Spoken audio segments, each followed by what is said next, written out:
For the greater glory of England, we dub thee Viceroy of the New World.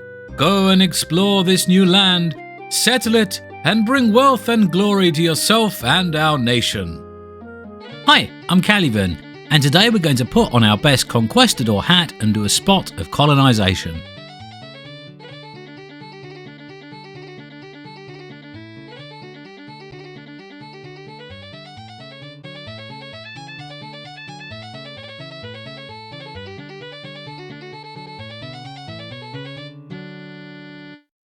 "1990 was a very important decade for grand strategy games. In 91, Sid Meier's Civilization was released, followed by Master of Orion in 93. These two games radically redefined the landscape, birthing a modern 4X genre and setting a very high bar for future releases. Unlike their predecessors, these titles included state-of-the-art graphics, modern interfaces and intuitive control systems, creating an experience that was both easy to play and fun to engage with, while still retaining the complexity of their forebears. Because of the sheer number of games in the Civ series, you might assume that Microprose immediately followed up with Civilization 2, but this was not to be the case. Instead of a direct continuation of the franchise, they decided on a new game but with a different theme. So in 1994 they released Sid Meier's Colonization. Colonization was a collaboration, co-designed by Sid Meier, Jeff Briggs, Douglas Kaufman and Brian Reynolds. If ever there was a dream team of grand strategy designers, then this was it. Sid Meier's contribution to the genre is incalculable. He can pretty much be credited for its birth and its modern incarnation. Jeff Briggs was not only a designer, but also a notable composer and would go on to found Firaxis Games and work on all of the Civilization titles, up to and including Civ 4. Brian Reynolds and Douglas Kaufman designed Civ 2, Gettysburg and Alpha Centauri before creating Big Huge Games and the award-winning Rise of Nations. Colonization took the core concepts of Civilization and built them into a game that had a slightly different scope and setting from previous examples of the genre. Instead of starting with a fledgling nation or a space empire, you're instead the representatives of a major European seafaring power. You are charged with leading an expedition to the New World, with the purpose of staking the claim on behalf of your imperial power and returning with great riches and prestige. The game is set during the height of European empire building, where distant lands were not regarded as sovereign territory belonging to their native inhabitants, but instead as prizes to be won and exploited. The only respect given was to the other great powers, so it was a race against time. If you didn't establish yourself and plant your flag, then someone else would, whether they be the British, French, Dutch or Spanish. You start off with the most humble of beginnings, a simple caravel loaded with some pioneers for establishing a new colony and some soldiers to ensure fair trading terms with the natives. This is a game of discovery, so your first turn begins where you're still out at sea. A lookout shouts "Land ahoy!" and as you advance your ship forward, the fog is lifted to reveal the coastline ahead. Your first task is to unload your men and scout for a suitable site to build upon. Just like Civ, it's all made up of tiles representing different land types. There are forests, hills, plains, mountains and rivers, that sort of thing. Some tiles also have a resource indicator, which implies there's a particularly rich supply in that area. Colonies consist of a 9x9 grid. The central tile is the colony itself, whereas the other 8 tiles that surround it present land that can be worked to provide resources. You can't work any land that isn't immediately adjacent to the central colony tile, so careful and thoughtful placement is necessary. Your colonies operate independently. There are no global resources as such, so you must always consider if you'll be able to produce enough food to feed everyone and enough lumber for further development. Later in the game you can set up trade between colonies using wagons and ships, but in the early stages self-sufficiency is the key. It's also worth noting that although future trade can be automated, it's not magic. Wagons and ships have to travel between colonies. Not only does this take time, but your shipments are vulnerable to attack from both the natives and other European powers. This is an important consideration of how sieges work and how the game has a reasonably accurate model of portraying them. Not on a surface level, you'll find no animations of guys climbing up ladders while others pour fire down upon them, but if an enemy unit sets itself up on one of the tiles that surrounds your settlement, you can no longer work that tile. If an enemy uses their cavalry to ride down your wagon trains or their ships to sink your supply vessels, nothing can get through. If you are unable to break the siege or protect your transports, your colonists will starve and your settlement will fall. Once you've got your fledgling colony established, it's time to make it grow. a process that is made up of 3 different strands: land development, infrastructure, and population. You can use pioneers to improve the land around your colony, which in turn increases the resources you can produce from it. Building a road is a general improvement to most resource gathering, while clearing a tile of forests greatly increases the crop yields for things like food, cotton, and tobacco. Clearing tiles can be improved further by ploughing the fields, granting even higher yields. Developing the land is not free, it costs both time, i.e. game turns, and resources, more specifically tools. You can make tools, more on this later, but you can also buy them from your home nation and bring them over in one of your ships. As well as developing the land, you can build a variety of structures inside your colony. These buildings allow you to take basic resources like tobacco, ore and sugar, and then turn them into more advanced resources like tools, cigars and rum. Some of these advanced resources you can use directly, such as the tools for land development. The others you can trade for gold or other resources. The advanced resources are way more valuable than the basic ones, so it's well worth taking the time to create them.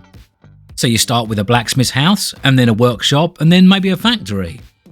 Each level increases your per turn production, so a blacksmith might only produce 6 tools in his house, but 12 in a workshop and even more in a factory. Generally, most modifiers affect how many resources you gather or produce per turn, rather than modify a multiplier of the relationship between them. There are other support structures too. Schoolhouses can be created to allow you to train your colonists in an advanced profession. Warehouses can be built to increase resource storage, and stables can be used to breed horses. It's a pretty simple system. Own some horses, build a stable, wait for nature to take its course, and before long you'll have more horses. The speed you can create these buildings is all down to how many carpenters you employ. Each carpenter produces a number of hammers every turn, and each building requires a set number of hammers to complete. You can increase the power of each carpenter by building more advanced buildings for them to work from, or by employing more or better carpenters. Not every colonist is created equally. You've generally got 5 types. First is the basic colonist. They are the average, and give you a reasonable output no matter the task you assign to them. Next you've got the specialist. They have a single chosen profession. When outside of this profession they function as a regular colonist, but when working their speciality they have greatly increased performance. Some of these are gathering specialists like lumberjacks, farmers and fishermen, while others are more advanced like carpenters, blacksmiths and gunsmiths. Ideally, you'll have a colony full of these specialists doing the job they do best, resulting in a huge amount of productivity. Unfortunately, they are pretty rare and hard to acquire, especially at the start of the game. Below the standard colonists, you've got indentured servants. This isn't slavery, but represents individuals who have given up their labour for a number of years in return for passage to the New World or to clear a bad debt. They don't produce as much as a regular colonist, but over time they may become one or learn a craft. Even further down the chain you've got petty criminals, those who have been sentenced to provide hard labour and atonement for their crimes. These are the worst producers of them all, but like the indentured servants can become colonists later down the line. The last type is a sort of side grade called the convert. This is a native inhabitant who has been converted and has come to join your colony. They perform better than basic colonists at farming and resource gathering, but worse at manufacturing or processing jobs. If we're being specific, these converts are actually named Indian converts. Most of the game is viewed through this sort of lens and is presented as history from the eyes who inhabited it rather than those looking back at it. The indigenous people are referred to not as Native Americans but as Indians, and everyone smokes a peace pipe when a deal is concluded. It's obviously not how we would describe things today, but as your role is that of a European conquistador, it's subjectively suitable. The only place this differs is in the in-game encyclopedia, which takes a slightly more objective approach and will describe Cortes as the destroyer of the Aztec people and a master of plunder. It's also worth noting that this game does not in any way attempt to include a representation of the Atlantic slave trade. The game starts in the latter part of the 13th century, with most gameplay taking place in the 14th and 15th centuries. While it is true that the roots of the slave trade were certainly laid during this time, it had not quite developed into what we would now recognise as the people as property conditions that solidified in the 16th and 17th centuries. I don't think that there was a deliberate attempt to whitewash colonial history, more of a case that it would be impossible to portray its inclusion and development in the later years of the game with the degree of complexity and respect that such a topic would deserve. I'm not passing any judgment. This game is a product of the 90s by people born in the 60s, and must be regarded as such. But back to our colonies and the final improvement method. and that's to pack it full of as many people as you can feed. There is some natural pop growth, something that happens from time to time as you get a surplus of food, but in the majority of cases this is represented by immigration. As religious unrest rises in your home nation, more and more individuals will feel the call of the new world and desire to travel there. As long as you can provide them passage on one of your ships, you can bring them over the ocean and they will join one of your colonies. If you have some gold, you can also bribe them or purchase their services, but this gets very expensive very fast, so it's better to try and foster that unrest so they volunteer on their own accord. This is represented by your churches and their preachers. By creating crosses, another one of the game's resources, you can further the appeal of the religious freedoms provided by the New World and encourage more to seek refuge there. You don't get much of a say in the sorts of individuals that do decide to join you, but it's one of those games where more colonists is generally better. Even petty criminals have their uses.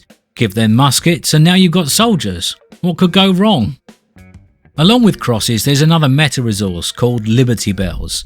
This is produced by statesmen at your printing press or equivalent structure. Once you create a certain amount, you'll attract a new founding father to your Continental Congress. These fall into 5 categories, and every time you reach the threshold, you're presented with one historical figure from each category and asked to pick one. Selecting George Washington provides automatic rank upgrades to your soldiers when they win a battle, and Thomas Jefferson gives you a 50% bonus to Liberty Bell production. There are 25 in all, and each one provides a different bonus to your mission. Some of them are more useful than others, and some are better picked earlier rather than later, but overall they provide a nice bit of variety and flavour to each game. After you've been scouting, settling, improving and developing a bit, you'll find that you'll have more and more resources to throw around, so you'll probably want to start shipping some of them back to your home nation where they can be exchanged for gold. You can then use that gold to purchase expert colonists or military hardware, as well as new ships to help your empire grow. The more trading you do with your home nation, the greedier your monarch will get, and they will start imposing taxes. These start very modestly, and you'll find yourself ignoring the odd 1% rise, but after a while this will all start adding up, and future rises will be steeper and more frequent. This is where you can take your first fledgling steps into putting your foot down. Let's say you find yourself selling a big bunch of cigars. The king will declare a new 5% global tax on top of the percentage you're already paying. If you want, you can choose to hold a cigar party and throw all of that fine tobacco in the sea. This will prevent the global tax rise, but you will not only lose all of those cigars, you'll also lose the ability to sell cigars to your home nation in the future. You can still trade with other European colonies or the native people, but depending on distance and relations, this can be tricky. The king will also start to get a bit worried about the size and power of the colonies, and every so often will add units to his royalist forces.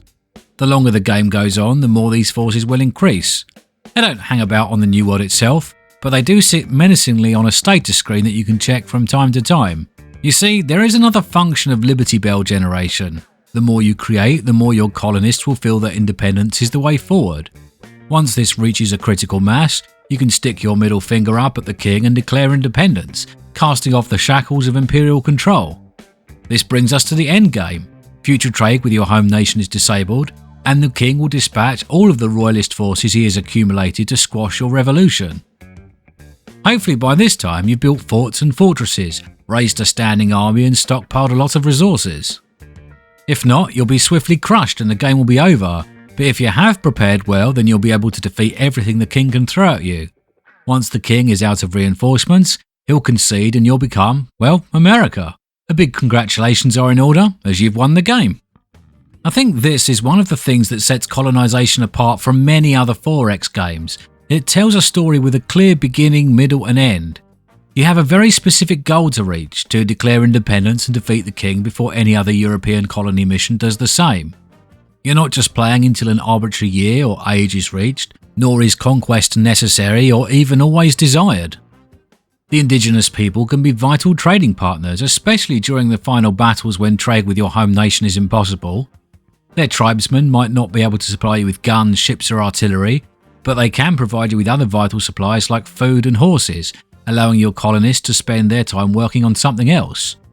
During the war, your Liberty Bell production produces external sympathies and can cause other European nations to step in and provide you with some additional troops. I always felt that Colonization had something that other 4X games didn't, but I could never quite put my finger on it. until I realised that it's not something it has, but rather something it doesn't have. We call these games 4X because they include the 4 X's, those being explore, expand, exploit and exterminate. You explore the lands, expand your empire into them, exploit the resources you find there and exterminate anyone who gets in your way. But I think we might actually be missing a 5th X, experiment. Research is such a huge part of 4X games. The original Civilization and Master of Orion both had this feature, as do all of the sequels. You'll find it in Endless Space, Galactic Civilizations and Stellaris and countless others, as well as grand strategy titles like Hearts of Iron. But this feature is completely absent in Colonization, and you know what? The game is probably better for it. I'm not saying that research is a bad feature. I just think for this particular game, in this particular setting, it's just not required, and the lack of its inclusion in this specific case is a positive rather than a negative. Research options in games often add lots of incremental improvements, 10% here, 5% there, all of which create an additional level of complexity and number crunching that just doesn't seem to be required in this case. The game isn't about developing a musket that does 13% more damage, and the lack of such progression keeps the story very much in the moment and allows it to focus on the things that really are important: discovery, settlement, trade and independence. There is still progression. The Native Americans start off with bows but end up with guns and horses, not because they've researched them, but because they started trading with European settlers who brought a lot of guns and horses with them. Your own colonists produce more tobacco near the end of the game than they do at the start, not because you've finally completed your research into Tech 3 wheelbarrows, but because you've spent time gradually improving your infrastructure and the local tribe has taught you a thing or two about farming the land. It all feels very natural and is a direct result of your actions, and as such is very satisfying. Back in 1994, the game was visually impressive and is a big jump up from the original Civilization. It looks very dated today, but there is one thing that continues to impress me, and that's how the careful and clever design means it's still very easy to understand. Because it's uncluttered and uses a clear representative style, it's immediately obvious what everything is, and as such you don't need to spend hours with your face in a manual to understand the basics of play. It's one of those games that understood the limitations of what it could do with pixels, and as such never attempted to make an element more complicated than it needed to be. It doesn't attempt to use realistic representations of real-world items because it would be impossible to replicate them with enough fidelity. Instead, it uses clearly understandable iconography, the kind of thing that app designers probably spend millions of dollars on designing these days. There is something in the region of 20 different resources in the game and 20 different professions, and although each one is only represented by a few pixels, I bet you would be able to immediately identify some 80% of them even if you'd never played the game before. This sort of philosophy extends into other areas of the game. The sound effects are again very basic, but still as easily identifiable today as they were through a tinny little PC speaker 30 years ago. It also builds on something that was first introduced by the original Civilization, an understanding that players of these games generally like information. When you click things, it tells you what they are, what they do, and then what you can do with them. Not only that, it includes a full in-game encyclopedia of all the units and mechanics, which is a great place to find information that isn't immediately available. This complements the simple iconography perfectly, as anything you can't intuit can be understood in a click or two. I think it's also worth talking about the music, which is pretty iconic. These jaunty little ditties appear to have imprinted on my brain in such a way that just hearing them teleports me back to a very young age I was when I first played the game. I would play them now to demonstrate, but the odd thing is I can never truly recreate them, and there is a reason for that: MIDI. Games this old mostly arrived on a floppy disk, and as such there just wasn't room for much in the way of digital audio on the paltry 1.44 megabytes that were available. MIDI tracks presented a novel solution to this problem, and they are more akin to providing an orchestra with some sheet music rather than putting a record on a record player. Instead of a sound file, MIDI essentially consists of a load of notes, when to play them and what instrument to play them with. Cheap sound cards in early computers had very basic MIDI interpreters, and as such would have a totally different sound compared to something with a dedicated and expensive MIDI processor. It's like the difference between handing Beethoven's Ninth to a middle school music class and the New York Symphony Orchestra. The input is the same, but the output is very different. As a quick example, this is a tiny section of one track using the MIDI interpreter built into the DOSBox emulator as a reasonable example of what it might have sounded like back in 1994.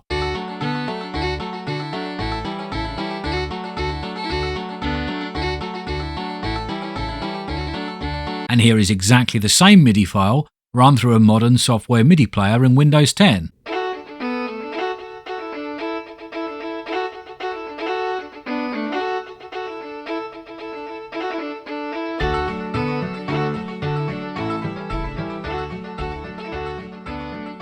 Now, I love Sid Meier's Colonization, and essentially I think it was a success because it was a good idea, well executed by talented people. It's complex in the areas that it needs to be, but simple in the ones that it doesn't. If you learn the way one element of a certain aspect works, it's pretty easy to intuit how the other elements of the same aspect behave. Put a colonist on a tile and he'll produce 3 food. Use an expert and he'll get 6. Clear the forest and get a +1. Plough the field and get another +1. And if it's a special tile, then double it. That's pretty much the same for anything you grow, be it food, tobacco, cotton or sugar. It avoids a lot of percentage-based bonus stacking and it deals in single units, so you can pretty much calculate improvements in your head as you make your plan for the next few turns. It's also the sort of game that presents a lot of choice, making each playthrough different. You can go to war with the natives for fast, immediate gains, but if you do, you'll lose out on a lot of potential trade and other support later in the game. You can use privateers to raid other European colonies or straight up attack them, but that might not be the best course of action for long-term prosperity. The advisors you choose will dictate your game style, and you'll constantly have to assess the best time to seek independence. Declare before you're ready and you'll be crushed in record time, but the longer you wait, the stronger the king's armies will become.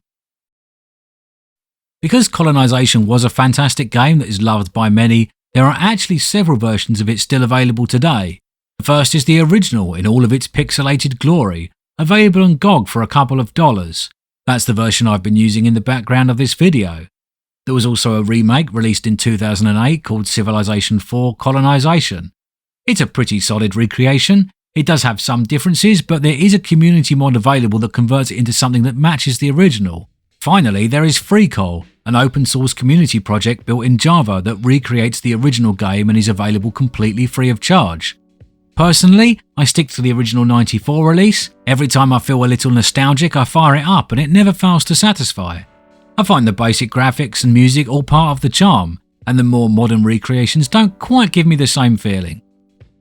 It's one of those very lean games that has just enough meat on the bone to satisfy its objectives, but none of the fat.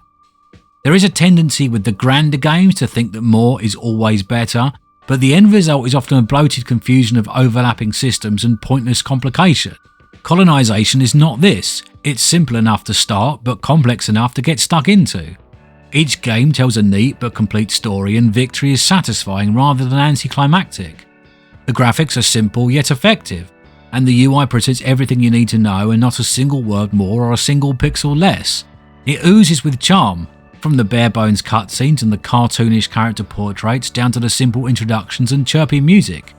It's one of the finest turn-based strategy games to come out of the 90s, and the fact I can happily spend hours in it more than 30 years after its initial release is a real testament to its design and implementation.